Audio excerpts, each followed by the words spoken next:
ఓం సాయిరామ్. బాబా భక్తులందరికీ కూడా నమస్కారం అండి. అందరూ కూడా సుఖంగా సంతోషంగా ఎప్పుడూ కూడా ఆనందంగా ఉండాలి అని చెప్పి ఆ బాబాగారి తరపున నేను కూడా మనస్ఫూర్తిగా కోరుకుంటున్నాను. ఈరోజు బాబాగారు అందించే సందేశం ఏంటి అంటే కనుక, తల్లి, ఇది అదృష్టవంతులకి మాత్రమే. ఈరోజు 3-5 నిమిషాలకి నా పిలుపు అనేది నీకు వినిపిస్తుంది. ఈ వీడియో నువ్వు సగం వింటూ ఉండగానే నీకు ఒక ఫోన్ కాల్ అనేది వస్తుంది. శుభవార్త వినబోతున్నావు, కానీ పొరపాటున అయినా నువ్వు ఇలా చేస్తే మాత్రం నేనైతే నిన్ను క్షమించను అని చెప్పి ఏదో తెలియని సందేశంతో బాబాగారు ఈరోజు మన ముందుకు వచ్చారండి. మరి బాబాగారు అందించాలి అనుకుంటున్న ఈ సందేశంలో ఉండే ఆంతర్యాన్ని మీరు పూర్తిగా గ్రహించాలి, పూర్తిగా వినాలి అని చెప్పి అనుకుంటే ఫుల్ వీడియో చూడాల్సిందే. ఎందుకంటే బాబాగారు ఏం చెప్పినా కూడా అది మన మంచి కోసమే కాబట్టి. మరి వీడియోలోకి వెళ్ళే ముందు చాలామంది కూడా చెప్పుకోలేనటువంటి సమస్యలతోటి సతమతమైపోతూ వాటిని ఎలా తీర్చుకోవాలో తెలియక ఇబ్బంది పడిపోతూ ఉంటున్నారు. అటువంటి వారి కోసం శ్రీ షిరిడి సాయిబాబా ఆశీస్సులతో జ్యోతిష్యం చెప్పబడను గురూజీ శివరామరాజు గారు. Phone number 995994225552. మీరు ఇప్పటి వరకు ఎన్నో చోట్ల జ్యోతిష్యం చెప్పించుకొని మీరు ఆశించిన మార్పులు మీ జీవితాలలో జరగలేదని చెప్పి బాధపడి ఉంటారు. కానీ ఇక్కడ అస్సలు అలా జరగదండి. మీ సమస్యలు ఏవైతే ఉన్నాయో, ప్రేమ, పెళ్లి, ఉద్యోగం, రాజకీయం, సంతానం లేక ఇబ్బంది పడుతున్నా, భార్యాభర్తల మధ్య గొడవలున్నా, అప్పుల సమస్యలున్నా, శత్రువుల సమస్యలున్నా, అవేంటో మీరు గురువుగారికి వివరించి చెప్పినట్లయితే వాటికి తగిన పూజలు చేసి గురువుగారు మీకు రోజులలోనే పరిష్కారాన్ని చూపిస్తారు. గురువుగారు చెప్పింది చెప్పినట్లు 100% జరుగుతుంది. నమ్మకంతో స్క్రీన్ మీద కనిపిస్తున్న నెంబర్కి కాంటాక్ట్ అవ్వండి. అంతేకాకుండా భార్యాభర్తల మధ్య వశీకరణ, స్త్రీ పురుషుల మధ్య వశీకరణ 100% జరుపబడును. మాకున్నటువంటి ఎన్నో రకాలైన సమస్యలు కూడా గురువుగారు చేసిన పూజల వల్ల అవన్నీ తీరి ఈ రోజున మేము ఆనందంగా ఉంటున్నాము. మీరు కాంటాక్ట్ అవ్వండి. ఇక ఆలస్యం చేయకుండా మనం బాబాగారి యొక్క సందేశం ఏంటో తెలుసుకుందాం. తల్లి, అదృష్టవంతులు మాత్రమే ఈరోజు నా సందేశాన్ని వినగలుగుతారు. ఎందుకు అంటే కనుక, నా పిలుపు అనేది నీ వరకు చేరాలి అన్నా కానీ, నా ఆశీర్వాదం అనేది నీకు దక్కాలి అన్నా కానీ, నువ్వు కోరుకున్నటువంటి కోరికలు నీకు నెరవేరాలి అన్నా కానీ, మొదటిగా నా యొక్క ఆ పిలుపు అనేది నీ చెవిన పడాలి. నువ్వు నా భక్తురాలిగా లేదా నువ్వు నా భక్తుడిగా నియమింపబడాలి. అలా జరిగినప్పుడు మాత్రమే నీకు ఏదైనా కూడా సాధ్యపడుతుంది. కొన్ని కారణాల వల్ల ఈ మధ్య కొన్ని రకాలైన సమస్యలలో ఇరుక్కుంటూ ఉన్నావు. మనశ్శాంతి లేకుండా లేనిపోని గొడవలు, చికాకులు, ఇబ్బందులు, అనారోగ్యము, ఇలా 1 కాదు 2 కాదు చెప్పుకుంటూ పోతే అనేక రకాలైన సమస్యలతో కూడా నువ్వు బాధపడుతూ ఉన్నావు. ఏది ఏమైనప్పటికీ కూడాను మనసులో ఎక్కడో ఒక రకమైన వెలితి నీకు ఉన్నప్పటికీ నా బాబా చూసుకుంటారు, నాకు నా బాబా తోడుగా ఉన్నారు, నాకంటూ ధైర్యం ఆయనే ఇస్తారు, ఏదైనా కూడా నేను నెట్టుకొని ముందుకు వెళ్ళిపోతాను అని ఒక భరోసాగా జీవితాన్ని ముందుకు నెట్టుకుంటూ వెళ్తున్నావు. కానీ ఒంటరిగా ఉన్నప్పుడు ఎన్నో రకాలైన ఆలోచనలు అనేవి మనసులో నిండిపోవడం వల్ల ఒక్కొక్కసారి మనసు బాధతో, ఒక్కొక్కసారి నీ కళ్ళల్లో నీటిని ఆపుకోవడం నీ వల్ల కూడా సాధ్యం అనేది కావడం లేదు. కానీ నీకు తెలియని ఒక విషయం ఏంటి అంటే, ఈ భూమి మీద ఉన్న ప్రతి ఒక్క జీవి, ప్రాణంతో ఉన్న ఏ జీవికైనా కానీ ఏదో ఒక సమస్య అనేది ఉంటూనే ఉంటుంది. ఈ భూమి మీద అందరూ కూడా అదృష్టవంతులుగా పుట్టలేదు. కానీ వారి యొక్క సమస్యలను తెలివిగా పరిష్కరించుకొని ఒక్కొక్క దాన్ని దాటుకుంటూ, ఒక్కొక్క మెట్టు ఎదుగుకుంటూ, ఎన్నో అవమానాలను భరించి, ఎన్నో కష్టాలకు ఆ యొక్క ఎదురీతను, ఒక సముద్రం అలలకు చేప ఏ విధంగా అయితే ఎదురీత వేసుకుంటూ తాను చేరాలి అనుకున్న గమ్యానికి ఏ విధంగా అయితే చేరుతుందో, మనిషి కూడా కష్టాలు, కన్నీరు లేకుండా వారి యొక్క జీవితాన్ని ఏ రోజు కూడా దాటలేరు. కాబట్టి ఈ కష్టాలు, కన్నీరు, బాధలు నాకే ఎందుకు వచ్చాయి, నేనే ఎందుకు పడుతున్నాను, నాకే ఎందుకు ఈ సమస్యలు అని చెప్పి ఎప్పుడూ కూడా నువ్వు ఆలోచించకూడదు. నీకంటే ఇంకా ఎక్కువ కష్టాలు, బాధలు, సమస్యలు పడుతున్న వారు కూడా ఉన్నారు అని చెప్పి నీ మనసుకు నువ్వు సర్ది చెప్పుకొని జీవితాన్ని ఒక్కొక్క రోజు మెరుగ్గా మార్చుకోవడానికి ప్రయత్నించాలి. ఈరోజు పడిన కష్టం అనేది రేపు ఉండకుండా చేయడానికి ఏ విధంగా నీ మనసుని సిద్ధపరచుకోవాలో అది నువ్వు మొదట తెలుసుకోవాలి. కష్టపడటానికైనా, బాధపడటానికైనా, కన్నీరు రావటానికైనా, దేనికైనా కూడా నీ మనసే కారణం అని చెప్పి నువ్వు పూర్తిగా గ్రహించగలగాలి. మొదట పైకి ఎంతోమంది మధ్య యుద్ధాలు జరుగుతున్నట్లుగా, గొడవలు జరుగుతున్నట్లుగా, ఎంతోమంది వారి యొక్క బంధువులలోనే శత్రుత్వాలు పెంచుకొని లోపల మనసు అంతర్భాగంలో యుద్ధాలను జరుపుకుంటూ ఉంటారు. ఇక్కడ పైకి కనిపించే గొడవల కంటే కూడా మనసు లోతుల్లో ఉండే ఆ గొడవల సంఖ్య అనేది చాలా ఎక్కువగా ఉంటుంది. ఇలా మనసు లోపల ఈ యుద్ధాలు అనేవి జరుపుకుంటూ ఉండడం వల్ల ఆ యొక్క మనిషికి అశాంతి, మనసుకి ప్రశాంతత లేకపోవడం, కోపం, చిరాకు, ఏ పని కూడా చెయ్యాలి అని చెప్పి అనిపించకపోవడం, పదే పదే విసుగు వస్తూ ఉండటం, ఓపిక సన్నగిల్లిపోతూ ఉండటం, ఇలా తలనొప్పులు రావడం, అనారోగ్య సమస్యలు రావడం, ఇవి తప్ప నువ్వు సాధించేవి మరి ఏవి కూడా ఉండవు అని చెప్పి మొదట నువ్వు తెలుసుకోవాలి. నీ జీవితం అనేది నీ చేతుల్లోనే ఉంటుంది. ఇది ఆనందంగా మార్చుకోవాలి అన్నా నీ చేతుల్లోనే ఉంటుంది. నీ యొక్క జీవితాన్ని కష్టతరంగా మార్చుకోవాలి అన్నా కూడా నీ చేతుల్లోనే ఉంటుంది. మొదట నిన్ను నువ్వు గెలవటం నేర్చుకోవాలి. నిన్ను నువ్వు గెలవటం అంటే ఏదో సాధించడం, డబ్బు సంపాదించడం, నలుగురిలో పేరు ప్రఖ్యాతలు తెచ్చుకోవడం, నాలుగు గోడల మధ్య నరకాన్ని అనుభవిస్తూ కళ్ళనీళ్ళు కళ్ళకుక్కుంటూ నాకు సమస్యలు వచ్చినాయి అని చెప్పి డిప్రెషన్లోకి వెళ్ళిపోవడం. ఇది కాదు. మనిషి తనను తాను గెలవాలి అంటే ఒక్కొక్కసారి తన మనసుని గెలవాలి. తన మనసు ఒక్కొక్కసారి ఒకరి మీద అరవమని చెప్పి చెప్తుంది, ఒకరి మీద గొడవ పడమని చెప్పి చెప్తుంది, ఒకరు చేసిన పనులు నచ్చక వారిని నిలదీయమని చెప్పి చెప్తూ ఉంటుంది, వారు నీకు సరైన వారు కాదు అని చెప్పి చెప్తూ ఉంటుంది. ఇలా మనసు ఎవరి మీద అయితే నీకు వ్యతిరేకత అయిన భావాన్ని చూపిస్తూ ఉంటుందో అటువంటి సందర్భంలో నువ్వు వారి కోసమై గొడవకు దిగుతావు. దీనంతటికీ కూడా కారణం నీ మనసు రేపుతున్న అలజడి.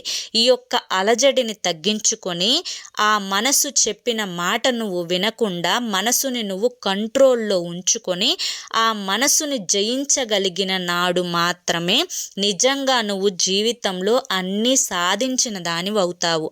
కాబట్టి ఇప్పుడు భార్యాభర్తల మధ్య గొడవలు జరుగుతున్నా, అత్తాకోడళ్ళ మధ్య గొడవలు జరుగుతున్నా, లేదా వదిన ఆడపడుచుల మధ్య గొడవలు జరుగుతున్నా, లేదా వ్యాపారాలు చేసే దగ్గర గొడవలు జరుగుతున్నా, దేనికి గొడవకు సిద్ధపడిన వారు ముందు వారి మనసుని వారి కంట్రోల్లో ఉంచుకోలేక వారు ఈ గొడవలకి ముందడుగు వేశారు అని చెప్పి అర్థం చేసుకోవాలి. బిడ్డ, ఇదంతా కూడా నీకు ఎందుకు చెప్తున్నాను అనేది నీకు పూర్తిగా అర్థమైంది అని చెప్పి అనుకుంటున్నాను. మొదట నువ్వు జీవితాన్ని గెలవటం కంటే కూడా, డబ్బుని గెలవటం కంటే కూడా, సమాజంలో పేరు ప్రఖ్యాతలు అనేవి సంపాదించడం కంటే కూడా నీ మనసుని నువ్వు గెలవటం అనేది నేర్చుకోవాలి. నీ మనసుని నువ్వు కంట్రోల్లో ఉంచుకోవడం నేర్చుకోవాలి. కోపం అంటే ఒకరి మీద కోపం వచ్చినప్పుడు వద్దు, నేను అరవకూడదు, అరవటం వల్ల నేను సాధించేది ఏదీ లేదు, అవతలి వారిలో మాత్రం ఎటువంటి మార్పు నా కేకల వల్ల రాదు అని చెప్పి తెలుసుకోవాలి.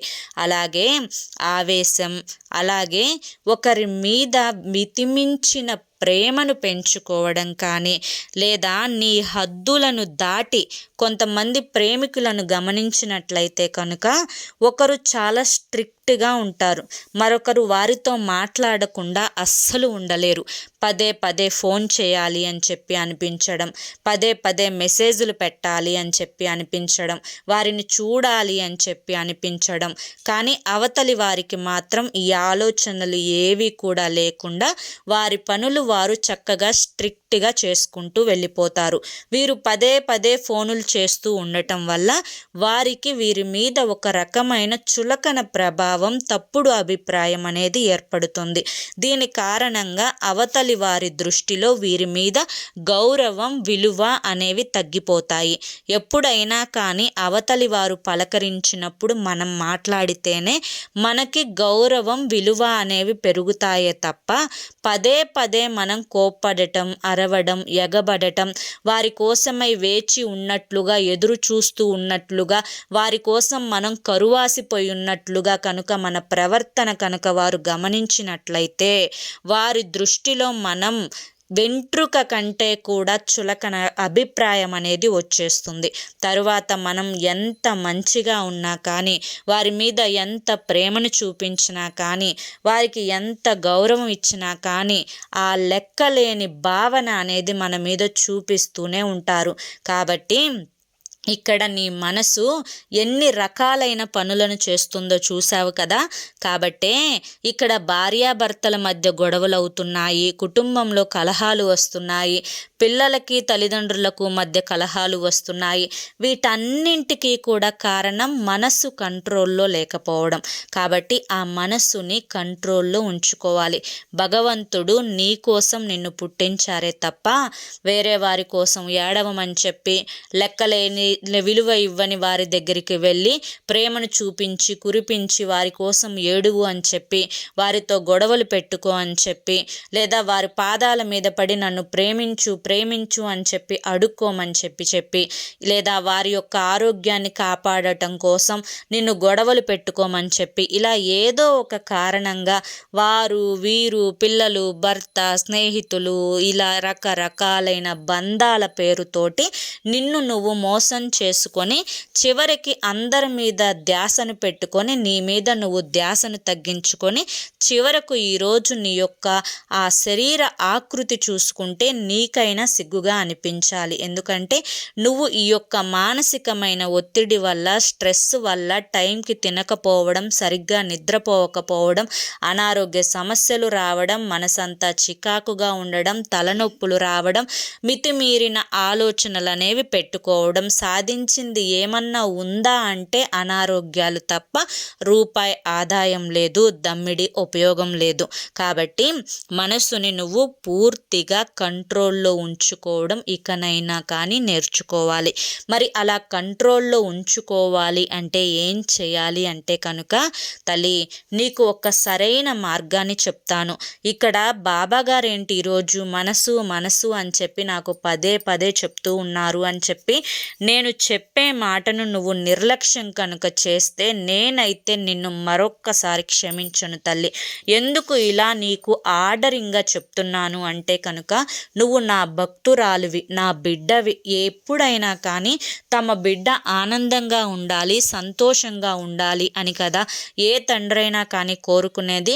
కానీ పిచ్చిదానిలాగా నిన్ను నువ్వు నాశనం చేసుకుంటూ ఉంటే కనుక ఈ తండ్రి చూస్తూ ఎలా ఉంటారు అని చెప్పి నువ్వు అనుకుంటూ ఉన్నావు.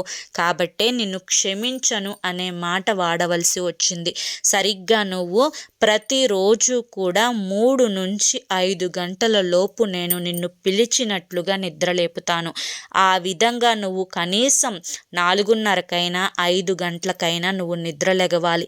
నిద్రలేచి ఒక 3 నిమిషాల నుంచి తరువాత 5 నిమిషాలు, తరువాత 9 నిమిషాలు, తరువాత 15 నిమిషాలు, తరువాత 20 నిమిషాలు, తరువాత 30 నిమిషాలు ఇలా ధ్యానం చేసుకోవడం మొదలుపెట్టు. ఇలా 4:30 నుంచి 5 గంటల వరకు ఉదయం తెల్లవారుజామును కానీ లేదా సాయంత్రం సమయంలోనైనా కానీ నీ యొక్క శ్వాస మీదనే ధ్యాస పెట్టి నీ మనస్సుని నువ్వు కంట్రోల్లో ఉంచుకునే ప్రయత్నం చేయడం వల్ల నీ యొక్క శరీర ఆరోగ్యం అనేది బాగుపడుతుంది, మానసిక స్థితి అనేది బలపడుతుంది. దేనికి కూడా లొంగిపోకుండా, చీటికి మాటికి ఎమోషనల్ అయిపోకుండా నిన్ను నువ్వు స్ట్రాంగ్గా ఉంచుకోవడానికి చాలా రకాలుగా ధ్యానం అనేది నీకు ఉపయోగపడుతుంది. నీకు ఈ యొక్క మానసిక స్థితిలో ధ్యానం నీకు అత్యంత అవసరం. కాబట్టి ప్రతిరోజు కూడా ప్రశాంతంగా ధ్యానం చేసుకో. శ్వాస మీద ధ్యాస పెట్టి ధ్యానం చేసుకోవడం వల్ల జరిగే మార్పుని చూసి నిజంగా నువ్వు ఆశ్చర్యపోతావు. బిడ్డ, ఈ వీడియో వింటూ ఉండంగానే నీకు ఒక ఫోన్ కాల్ వస్తుంది. ఆ ఫోన్ కాల్ మీ యొక్క అమ్మ దగ్గర నుంచో, లేదా మీ యొక్క నాన్న దగ్గర నుంచో, లేదా నీ యొక్క క్షేమం కోరుకునే ఏ వ్యక్తి దగ్గర నుంచైనా కానీ ఒక ఫోన్ కాల్ వస్తుంది. ఆ ఫోన్ కాలులో నువ్వు వినాలి అనుకుంటున్న ఒక పాజిటివ్ వార్తనైతే వింటావు. ఆ వార్త విన్న తరువాత నేను చెప్పే ఈ సందేశం నీ కోసం మాత్రమే చెప్పాను. బాబా ఈ సందేశం నాకు మాత్రమే చెప్పారు. బాబా మాట వినడం వల్ల నాకు అంతా కూడా మంచే జరుగుతుంది అని చెప్పి నువ్వు నమ్ముతావు తల్లి. అలా అని చెప్పి ఫోన్ కాల్ రాలేదు అంటే కనుక అప్పుడైనా కానీ నువ్వు ఏ మాత్రం సందేహపడాల్సిన అవసరమే లేదు. ఎందుకు అంటే కనుక ఖచ్చితంగా నేను నీతో ఉన్నాను. నీ యొక్క మంచి కోరుకునేవారు, నీ యొక్క శ్రేయస్సు కోరుకునేవారు ఈ భూమి మీద నీ తల్లి లేదా నీ తండ్రి తప్ప ఇంకా మరి ఎవ్వరూ లేరు అని చెప్పి గమనించుకొని నేనే నీకు ఫోన్ చేసి మాట్లాడుతున్నట్లుగా నా మాట నీ యొక్క చెవిన పడి నువ్వు నీలో మార్పు తెచ్చుకునే ప్రయత్నం కనుక చేసినట్లయితే, ఈ మార్పు నీలో మొదలు పెట్టినట్లయితే కనుక ప్రతిరోజు కూడా నువ్వు శుభవార్తలే వింటావు. నీ యొక్క మానసిక స్థితి అంతా కూడా సంతోషకరంగా మారుతుంది. నీలో ఉండే నెగిటివిటీ అంతా కూడా పూర్తిగా వెళ్ళిపోతుంది. ఆ నెగిటివిటీ అంతా కూడా పూర్తిగా వెళ్ళిపోయి నీలో మనసు ప్రశాంతత, ఒక రకమైన పీస్ ఆఫ్ మైండ్ అనేది కలుగుతుంది. తలనొప్పులు, అనారోగ్య సమస్యలు, గ్యాస్ట్రిక్ సమస్యలు, అంతేకాకుండా మైగ్రేన్ తలనొప్పులు, తిన్న అన్నం అరుగుదల లేకపోవడం, సరిగ్గా నిద్ర పట్టకపోవడం, ఇటువంటి సమస్యలన్నీ కూడా పూర్తిగా వెళ్ళిపోవడంతో పాటు నీకు చక్కగా కంటి నిండా నిద్ర పట్టి చక్కగా నువ్వు చేసుకునే పనుల పట్ల ఆసక్తి అనేది ఏర్పడుతుంది. కాబట్టి నేను చెప్పే ఈ మాటలన్నీ కూడా కేవలం నీ కోసం మాత్రమే అని చెప్పి నువ్వు నమ్మి తీరాలి తల్లి. ఎందుకంటే ఈ విధమైన మార్పు నీలో ఎప్పుడైతే మొదలవుతుందో పూర్తిగా నీ జీవితమే మారిపోతుంది. ఇప్పటి వరకు ఎవరి కోసమో ఆలోచించావు. అది నీ భర్త అయినా, లేదా నీ బిడ్డలైనా, లేదా నీ భార్య అయినా, వాటెవర్ ఎవరైనా కానివ్వు, నీకంటే ముఖ్యం కాదు. నిన్ను ఎవరైతే ఒత్తిడికి గురి చేస్తూ ఉన్నారో, నిన్ను ఎవరైతే బాధ పెడుతున్నారో, ఎవరైతే నువ్వు చెప్పిన దానికి వ్యతిరేకంగా చేస్తున్నారో, ఎవరైతే నీ మీద గొంతు తెరిచి పెద్దగా అరిచి మరి వారి యొక్క మాటను, పందాన్ని నెగ్గించుకోవడానికి ప్రయత్నిస్తూ ఉన్నారో, ఎవరైతే వారి యొక్క స్వార్థానికి, అవసరాలకు నిన్నొక వస్తువులాగా వాడుకుంటూ ఉన్నారో, అటువంటి వారి మీద నువ్వు ఎంత ప్రేమను చూపించినా, లేదా ఎంత నువ్వు వారి కోసం పాకులాడినా, ఎంత నువ్వు వారి కోసం మొరపెట్టుకున్నా, ఎంత నువ్వు వారి కోసం దిగజారిపోయి కాళ్ళ మీద పడ్డా కానీ చివరికి జరిగేది ఏది కూడా లేదు. చివరికి నీకు నువ్వు మాత్రమే మిగులుతావు అన్న విషయాన్ని గుర్తుంచుకో బిడ్డ. ఎప్పుడైనా కానీ నీకంటే ఏది కూడా ముఖ్యం కాదు అని చెప్పి గ్రహించు. నిన్ను నువ్వు ప్రేమించుకో, నిన్ను నువ్వు జాగ్రత్తగా చూసుకో. నీ మనసుకి సంతోషంగా ఉండేలా నీ యొక్క చుట్టుపక్కల పరిసరాలను నువ్వు మార్చుకోవాలి. ఒకరి మీద ఆధారపడవద్దు. నీ యొక్క జీవితాన్ని తీసుకొని వెళ్ళి వేరొకరి చేతుల్లో పెట్టొద్దు. వేరొకరి చేతుల్లో పెట్టడం అంటే, అయ్యో నా భర్త మారితే బాగుండే, నా భర్త మందు తాగకుండా ఉంటే బాగుండే, లేదా నా భార్య నేను చెప్పిన మాట వింటే బాగుండే, లేదా మరొకరు నా పిల్లలు నేను చెప్పిన మాట వింటే బాగుంటుందే, నా పిల్ల బాగా చదివి తనకి ఫస్ట్ ర్యాంక్ వస్తే బాగుంటుంది. ఇలా వేరే ఒకరి సంతోషాన్ని అంటే నీ యొక్క సంతోషాన్ని వేరే వారి నుంచి కనుక నువ్వు ఆశించావు అంటే కనుక నీ యొక్క జీవితాన్ని తీసుకొని వెళ్ళి వారి చేతుల్లో పెట్టినట్లే లెక్క అవుతుంది. కాబట్టి వారు మారితేనో, వారికి ఫస్ట్ ర్యాంక్ వస్తేనో, లేదంటే కనుక వారికి ఉద్యోగం వస్తేనో, లేదంటే ఇంకేదన్నా చేస్తేనో నువ్వు సంతోషంగా ఉండటం కాదు. నిన్ను నువ్వు సంతోషంగా ఉంచుకోవాలి. నీ కోసం నువ్వు మారాలి. నిన్ను నువ్వు జాగ్రత్తగా చూసుకోవాలి. నీ తర్వాతనే అవన్నీ కూడా ఎక్స్పెక్టేషన్స్ పెట్టుకో. అంతేకాని నిన్ను నువ్వు మోసం చేసుకుంటూ నువ్వు ఎవరి కోసమో తాపత్రయపడవద్దు. ఇది నేను నీకు తండ్రిగా ఆదేశిస్తున్నాను, గుర్తుంచుకో అని చెప్పి ఈరోజు బాబాగారు మనకి చాలా చక్కటి సందేశాన్ని అందించారండి. మరి ఈ సందేశంలో ఎంతో గొప్ప ఆంతర్యం ఉంది, మనం అర్థం చేసుకోవాలి. కానీ మరి ఈ సందేశం మీ అందరికీ కూడా నచ్చింది, అర్థమైంది అని చెప్పి అనుకుంటున్నాను. మరి నచ్చింది, అర్థమైంది అని చెప్పి అనిపిస్తే ఈ వీడియోకి ఒక లైక్ ఇవ్వండి. లైక్ ఇచ్చిన వెంటనే హైప్ అని వస్తుంది, హైప్ ఇవ్వండి. కింద కామెంట్ సెక్షన్లో ఓం సాయిరామ్ అని చెప్పి టైప్ చేయడం మాత్రం అస్సలు మర్చిపోవద్దు. మరి రేపు మరొక మంచి వీడియోతోటి మళ్ళీ కలుసుకుందాం. అంతవరకు కూడా బాబాగారి యొక్క ఆశీస్సులు మీ మీద, మీ కుటుంబ సభ్యుల మీద ఎల్లకాలం ఉండాలి అని చెప్పి మనస్ఫూర్తిగా కోరుకుంటూ సర్వేజన సుఖినో భవంతు. ఓం సాయిరామ్.